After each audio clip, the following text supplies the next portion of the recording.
I'm Erik Rhoads, and I'm wearing a mask. I'm at the Jackson Historical Society in Jackson, New Hampshire, and my guest today is Erik Koeppel. Erik is a brilliant painter. You probably already know everything about him, but I couldn't pass up the opportunity to let you see this monumental painting that he has done and to learn a little bit more about it. So, how we're going to do this, because Erik and I are socially distancing, we're wearing masks, we're being responsible, but I'm going to go behind the camera, which is quite a ways away, and he's going to explain a few things to you, but we're going to do that in a minute. First, let me just come back over here and talk to you guys for a second. What I'm trying to do every day by doing these broadcasts is to keep you uplifted, feeling better about yourself, focusing on art, learning about art, learning to do art, and growing in art. And because there's so much craziness going on in the world with coronavirus and elections and mudslinging and everything else that's happening, who knows what's happening. And so we want to stay positive and we want to stay upbeat. So that's why we're doing these every day. So I want to thank you for tuning in. We celebrated on last Sunday, we celebrated day number 200. And as a result, at day number 200, I said, I'm probably not going to continue to do these every single day, 7 days a week, because it's just a bit much now. I am actually in New Hampshire, and so it's been kind of crazy this week trying to figure out how to get you some broadcasts. We tried earlier in the week to do one from Erik's studio, and that was a complete failure because we have a Wi-Fi problem in the area. It's not just his studio, it's just the area. But we, of course, have a solution for that as well, which you will have seen. Now, the other thing is that I'm up here at Fall Color Week. Fall Color Week is an absolutely wonderful time, and it's here to celebrate the fall color. This particular town, and we're going to talk about this more, but this is particular areas where many of the Hudson River School painters actually painted. Right outside the window where I am standing on the river, Albert Bierstadt stood there, and who else? Frederick Kinsit? Well, Benjamin Champney, George Innes, Thomas Cole, all sorts of the Hudson River School painters all came up here as early as the 1820s. Wow. So we're gonna learn more about that in a minute too. I just want to remind you guys that starting on the 20th, in case you haven't heard, we're doing a virtual art conference, and it's called Realism Live, and it's massive. We've got 25 or 30 countries registered already. Artists from all over the world teaching, artists from all over the world attending. It's 5 days of some of the best artists in the world, including Erik, who's going to be teaching some landscape painting. This conference is teaching landscape painting, plein air painting, figurative painting, drawing, portrait painting, florals, still life. We're really trying to get you all the skills that you need to be well-rounded, and for less than the price of a workshop and less than the price of attending a convention. If you went to our FACE conference, for instance, or our plein air convention, you could spend, by the time you bought a ticket, your airfare, your rental car, your hotel room, and everything else, you could spend $3,000 easily. And so this is a fraction of that, but it's very high quality because of coronavirus and rare availability of some of these people. We are putting together this one-time only faculty, and you don't want to miss it. Now, my guarantee to you is that you get a 100% money-back guarantee. And that is, if you watch it the very first day, by the end of the first day, if you say, you know what, this is a mistake, this isn't for me, I don't feel like I got my money's worth in the first day, I will refund 100% of your money. Of course, I'll cut the cord, you won't be able to watch the rest of it, but at least you will have gotten the first day for free. And that's how confident we are. Now, we offered that for the plein air live event that we did, and we didn't have any takers. We didn't have anybody refunded. As a matter of fact, everybody said they couldn't wait till the next one. They got so much information. Even if you can't make the dates, which is October 20th for the Beginner's Day, and then 21st, 22nd, 23rd, and 24th. If you can't make those dates, just know that depending on the package you can get replays up to a year. So everybody has found in the last one we did that the replays are really, really valuable because you can go back and study things and learn them over and over again, and that is an opportunity for you. So I'm not going to go through the whole faculty, but there are some rock stars, some of the best artists in the world. A lady said to me the other day, I don't know some of these artists, and I said, well, just know that as a publisher, a fine art connoisseur in Plein Air magazine, we believe that we know who the best ones are, people we featured in the magazine, people that are very collectible, and we are trying to bring you the best in the world. Now, the most famous of them all, and there's a lot of very famous ones, is Odd Nerdrum from Norway. And Odd Nerdrum is considered the Rembrandt of our time and is a great painter whose paintings sell for millions of dollars. And it's very rare to have him. And of course, we have so many fabulous instructors. I won't even begin to mention them all, but you could go to the website, realismlive.com, and see. But it really is worth considering and looking at it. So I'm not going to talk about anything else today except that, and also just know every day at 3 p.m. we have a video for you, of art instruction video, and you can tune in today at 3 p.m. on Facebook or YouTube and search Streamline Art Video, and you'll find that one there today. Now, I have pre-recorded this for you today because of the internet issues that we had, and so please look and see what's on there today, because I haven't actually got the information in front of me because of the pre-recording. So we're in the Jackson Historical Society, and in case you just tuned in, we're with Erik Koeppel, and we're going to learn about this painting, and Erik's going to speak really loudly, and I'm going to get behind the camera. But Erik, what's the name of the painting, and tell us the story of the painting? Okay, so this painting is called Autumn in the White Mountains, and the painting is 6.5 by 11.25 feet, and it was commissioned by the Jackson Historical Society, where we are now, for permanent public display. And it was donated by about 100 different people, some of them prominent collectors of historic 19th century painting. And a lot of work went into this, from the building of this wall to support the painting, a massive effort in this gigantic frame, which the building needed construction to get into the door. Wait, say that again?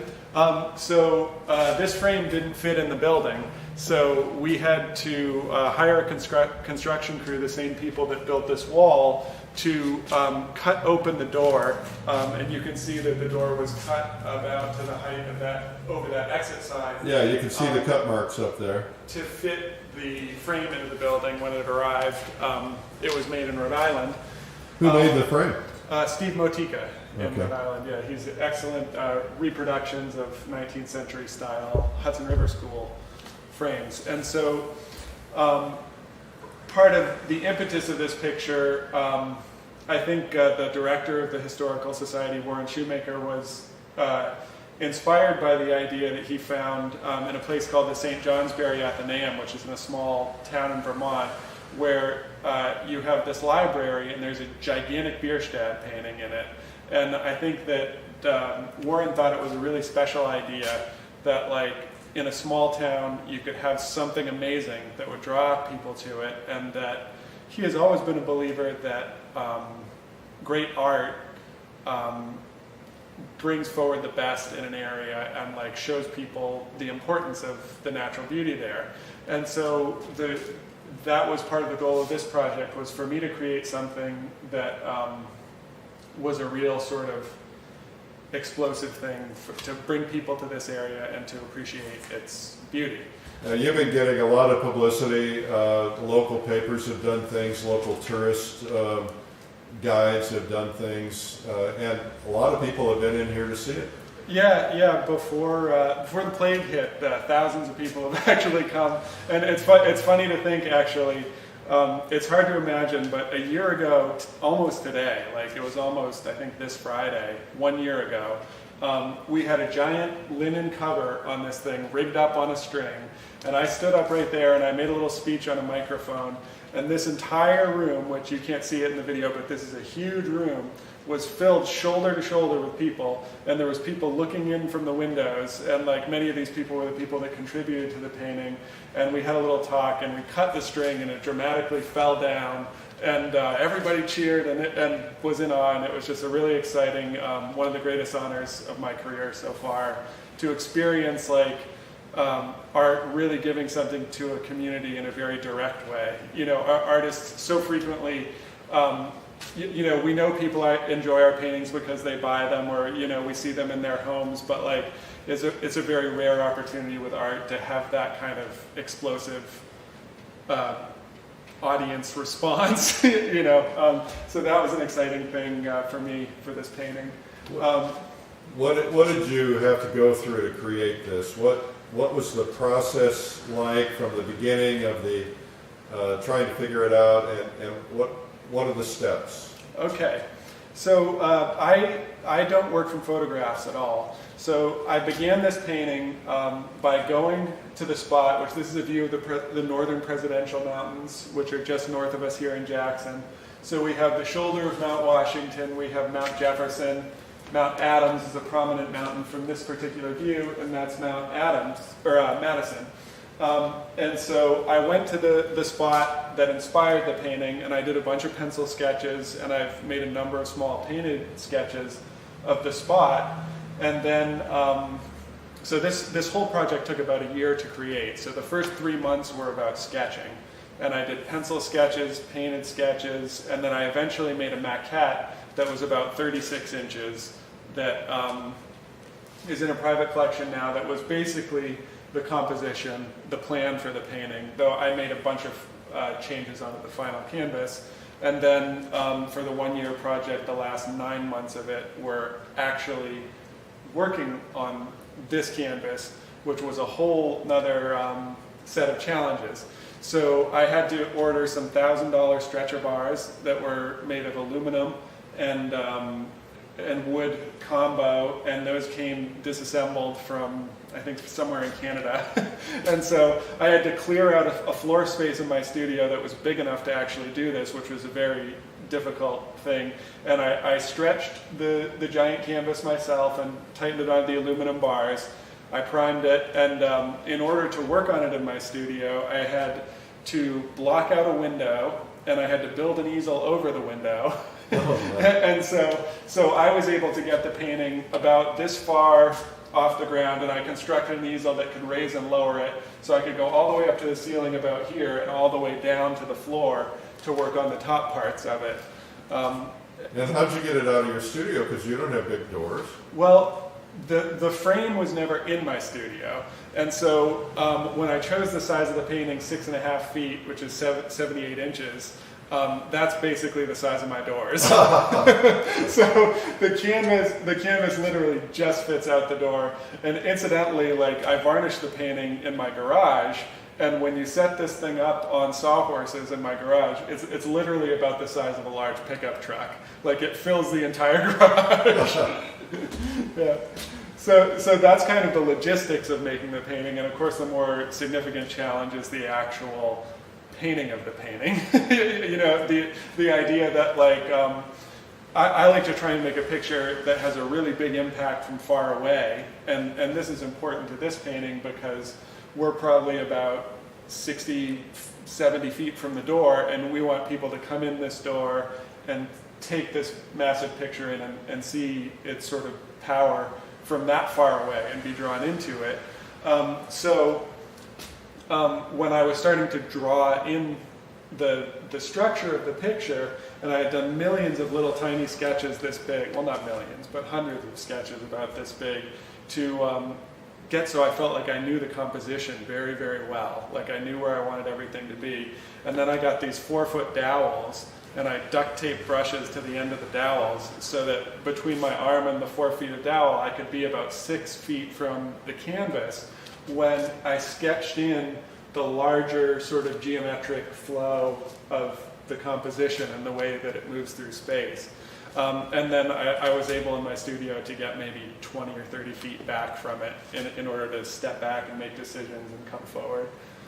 And your process on this is you do an underpainting in a burnt umber or something, and Yeah. So what I did, building it up in several layers for the underpainting, because it's so exhausting even just to fill in areas with values at this scale, that like you need to give your shoulders a break and give your mind a break and think about it. So I had about 3 layers of underpainting that started with just transparent umbers, and then I built them up in umber and white so that I had a warm and cool contrast, and I could do some atmospheric glazes up in the mountains and with the white, and a lot of like ragging large areas of paint to kind of just fill in.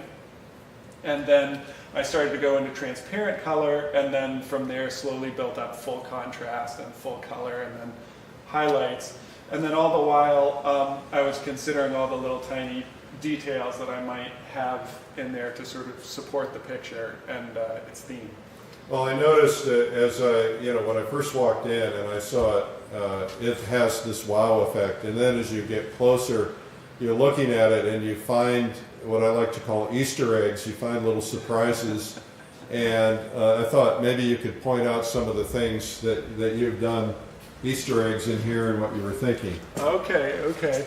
Well, I have 2 hawks up here. Yeah. And then they're right front and center. There's a little chipmunk with his cheeks filled with nuts, which is funny because that's what the first thing all the school kids notice, because they're the right height. Right. And then I have some campers here by the fire, and I'm of course depicting. It's kind of a history painting in that I'm depicting another time, and I was imagining the time when this big view was first cleared and they first kind of cut the trees down, and there were camps here and people were just kind of starting to come here from southern New Hampshire.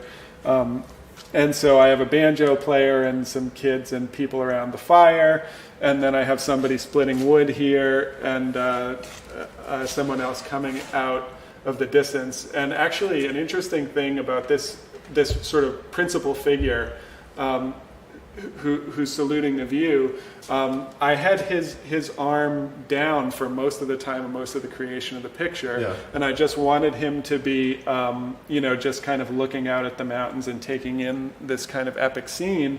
And then one of the last things I did in order to finish the painting was when I raised that arm up, like that sense of motion, and also of the figure holding a pose that's not a pose that you could hold forever. To me, it gave this sense of, it just shifted things in a positive direction in a way that, to me, really intellectually completed the painting. Like it created this positive statement of like a salute to the epic beauty of what this character is finding here. And so that's another one of the details. And then something a lot of loggers notice is that we have a very well cut hinge here, which is so when you saw down a tree, there's a flat side and an angled side, and you leave a space in between that's called a hinge. And I had some trees cut down at my house, and on the some log that was left behind, I could see this well cut hinge, and I did drawings of it, and I was like, oh, that'll be perfect for the painting. So that's how you drop a tree, and then of course you can see pieces of the hinge coming up on some of the stumps that are around. You got a horse and buggy over here. Yep, horse and buggy, and they're throwing some logs onto the wagon. And there's a red squirrel there, which is native to the area.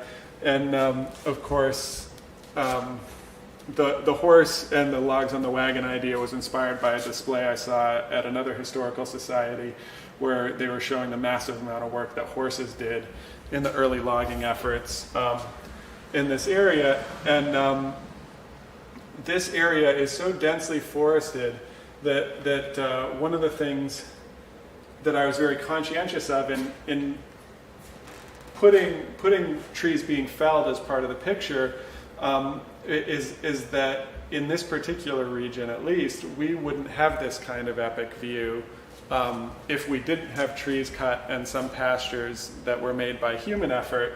And so, of course, we love trees and we want there to be plenty of beautiful trees in an area, but I also personally think that it's important to the cultural success of the region and our appreciation of it to be able to see these massive views, and in local places have trees cut so that there's a clear open view shed. Yeah. And those historic view sheds are also worthy of preservation. So Eric, one thing that I find that when painting fall color, you see all this brilliant color and you're very seduced by the color, but oftentimes when you lay it down on canvas, it looks garish. This painting is filled with the sense of color and the feel of color, but it doesn't feel at all garish. What's the trick to painting fall color? Oh boy. The trick to painting fall color is something that I strive to know every day. Every day I work on these paintings. I use a lot of different tricks. I think one thing, if I were to say one thing that's very, very important, is training your eye to distinguish between color and light. Because something that happens is you can be so seduced by the brightness of a thing that you think that it's a different value than it is. And so like yellows can be occurring at very, very high values. So like some of these yellows on this birch here, I would have painted almost purely white and then washed yellow glaze over it once it was dry later, and then maybe even pulled out some very high value yellows out of that. And so I keep tweaking those colors to be at the right value. And the same could be said for reds. Like the purest of reds tend to happen at a more mid-tone value. So these reds, even though they're very, very bright, they're following into a middle or shadow range. And there's a few more of them over here. But then up here, when you have reds being hit by light, suddenly those reds, as they come into light, are moving more into an orange tonality because the light has a golden yellow color coming over the red. And of course, as you raise the value, the red approaches more towards yellow. So something that I continually struggle with, and I do still find, even though I paint autumn quite a lot, it always feels a little bit like a struggle to get the balance between big movements of light through the picture, which can be such a glorious aspect of the autumn landscape, and those little differences between all the different colors. You know, here we have an orange and a yellow and a green and a red, but they all fall under, like from far away, they all fall under the grasp of that warmish golden light that's coming across the scene. So then you search for these opportunities. Well, here I can make a dark red in front of a light orange and sort of bring the picture to balance. And I still, I tend to prefer an autumn painting that has a few layers on it. Like, I think the best way to get autumn color is to combine glazing and in-painting and experiment with glazing atmosphere. But you are going out plein air painting as well. Yep, and I will do the best I can to paint it in one layer, but I almost always end up fiddling it with the studio a little bit. And also sometimes I go outside again to the same spot with a dry painting. Of course, in autumn that's tricky because it changes every day. Well, why don't we just go ahead and let's take a look at, I'm going to go backwards so you can get a feel of the scale of this painting when you walk in the door. And then also we'll get a little tour of the Historical Society and the collection. But this is the view when you walk in the door, and you can see, Erik is a pretty tall guy, taller than I am, and so this is the view. So we have some of your paintings over here on the side. Why don't we go over here? Sure. And I know there's also some historical paintings, and you're one of the few painters that I have met in my lifetime whose work matches the quality, the level of quality of the Hudson River School painters. And it is, to hang side by side, it's pretty remarkable. Okay, so this is one of yours here? Yep, I painted this picture. This is another autumn painting of Pinkham Notch. This is the Ellis River, and I decided to put a fisherman on the scene to add some action to that sort of sublime drama of autumn weather. I see you have a red dot on it. Yeah, well, that's one of the many that have been sold here. Okay, let's go through and see a couple others. So here's a winter scene. This is also local to the area. And I've just had some experience where I've been drawing and watching the deer, and I decided to make a winter scene with a sort of prominent buck, and in the shadow a doe hidden in there. Nice.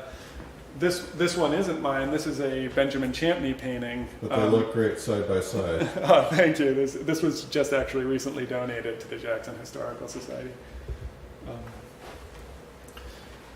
This one is mine. This is a classic Mount Washington view, which is the largest, tallest mountain in the area. And it sometimes gets snow in early autumn. And we actually recently had a little snow on the top now. So these guys that are painting for Fall Color Week should actually get excited about this rain that's happening today, because when the clouds lift on Mount Washington, there's a good chance it's actually snowing up there. And we don't have to stand in it. There's nothing like that, those crisp whites against the colors on the lower mountains for painting. And this is more of a summertime scene. It's Mount Osceola from Greeley Pond. That's a local scene. It looks like a nocturne here. Early evening. I took this experience from a cross-country ski that I had up in Carter Notch in Jackson. And it was that late hour where there was golden orange light and the sky was still very blue, but there was a beautiful full moon, and I just thought it was such a nice experience. I tried to recreate it from memory. Now tell us about this big one here.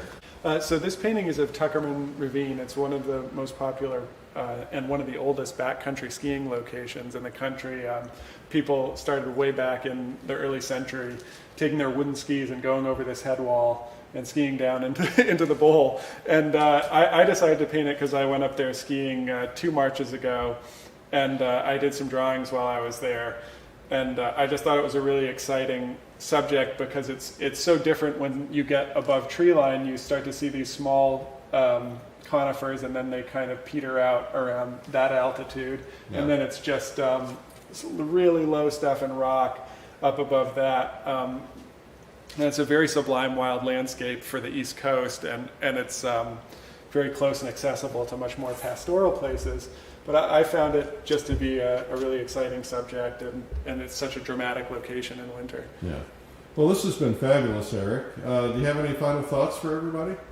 No, I just have fun painting, and thank you so much for coming to check out the Jackson Historical Society. Yeah, I'll give you guys a little view of the Jackson Historical Society. There's a lot of paintings over there that are historic paintings, some of which are for sale and some are on display, and there's many, many other paintings upstairs in this beautiful old building. So I'm just going to say a couple things, and then we'll wrap up. Eric, thank you so much for being on today. Oh, thank you for having me. Yeah. So our guest today has been Erik Koeppel, and we're at the Jackson Historical Society in Jackson, New Hampshire. I want to remind everybody to stay positive, stay upbeat, keep your head in the game. Thanks for allowing a little different format today. We pre-recorded this and then posted the edited video live so that you could see it and get it at the same time that we normally put something else out there. But we're having some internet issues up here in the mountains because the internet all throughout the whole area isn't great, but it's spectacular. It's worth seeing up here. You should come up here. I'm here for Fall Color Week, and we've got a big group of painters up at one of the hotels nearby, and we're just having a great time painting. So reminder to check out Realism Live. Erik Koeppel is going to be teaching landscape painting among many, many other of the greats. Just check out Realism Live. Do yourself a favor. It's a monumental event, basically an online convention of painters teaching landscape painting, plein air painting, figure painting, meaning people, bodies,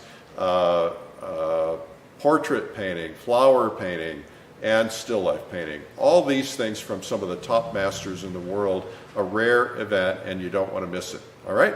Well, thank you so much, and remember, keep your head in the game, stay positive, and we will see you maybe tomorrow, maybe not. We'll just kind of have to play it by ear. I'm not going to be able to be here every day, especially when I'm up here for Fall Color Week, so bear with me. I'll try to when I can. Thanks again, and we will see you. I'm Eric Rhoads, publisher of Fine Art Connoisseur and Plein Air magazine. Take care. By the way, make sure you put a comment in so that you can win a prize.